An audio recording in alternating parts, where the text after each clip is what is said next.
When we talk about insecurity in Nigeria being a multi-billion naira industry, a lot of people don't understand.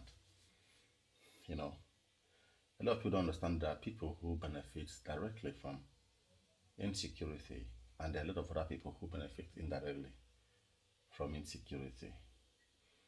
And I just want us to just take a little look at one of those people that benefit from insecurity in Nigeria. You know, and those are people in the aviation industry. In the aviation industry, I remember in 2021 when I came to Nigeria, then insecurity was not as rampant as it is now. A flight from Lagos to Calabar was around, if my mother does not fail, don't fail me, was around 90. I can't remember whether it was 45,000 or 90. It should be 92,000 naira. I can't remember. Now I'm being to mistake this. I don't know which one was the because I know I came to Nigeria again uh, afterwards, and the price was different. But if you look at it now, you see the outrageous amount that a flight ticket now costs.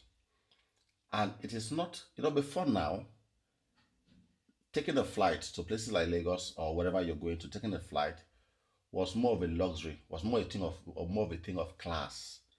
You understand? It was a luxury, a class, just trying to, what I mean.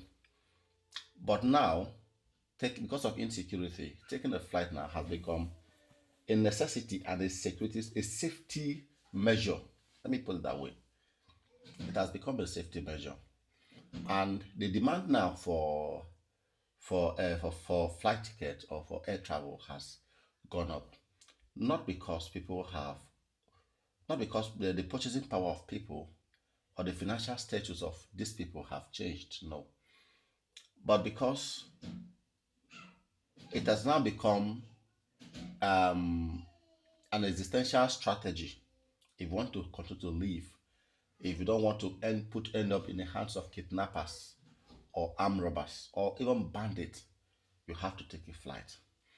And it's becoming crazy. You know why? Because the people now who are now being forced to take flights to some of these places within Nigeria, these people are people who can't even afford it. So now, if you want to travel, for example, from Calabar to either Lagos or Abuja,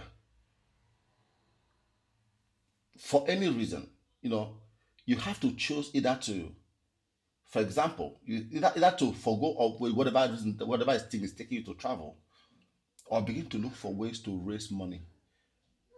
Traveling now has become a project that you have to plan and raise money for, not just for why you're traveling, but for the cost of moving from where you are to where you are traveling to. And the reason why this thing has become so outrageous is because of insecurity. It's because of insecurity. The distance has not changed that much. In 2023, I think, when I visited Lagos, Nigeria last, I can't remember. I think the flight ticket was around 120 something thousand naira. I think I can't remember the exact amount anymore. It's crazy, but it was nowhere as close. I was just having a conversation with a friend of mine this evening, and then he checked how much it would cost to fly from Abuja to I think Akwa Ibom State, and it was around almost 300,000 naira, and that's a journey of about 45 minutes or highest an hour. And that money, I don't understand. I don't understand.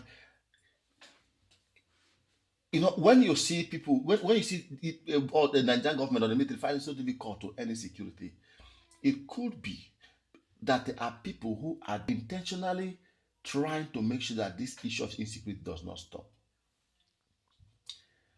Now you have to choose between keeping money for ransom. Now someone will tell you, yeah, of course, if you want to travel now, a flight is cheaper than a ransom.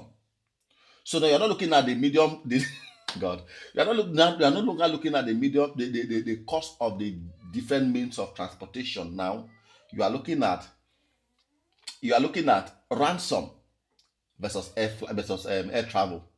You're not looking at the cost of how much will it cost me a car, that to take a car or a bus from, for example, Calabar to Lagos, and how much will it cost me to take a flight from Calabar to Lagos, and compare the price based on the cost of the fare itself. You're not looking at how much would it take me to fly. Okay, 400,000. How much ransom would kidnapper require of me if I'm kidnapped? You see, so it is really really crazy.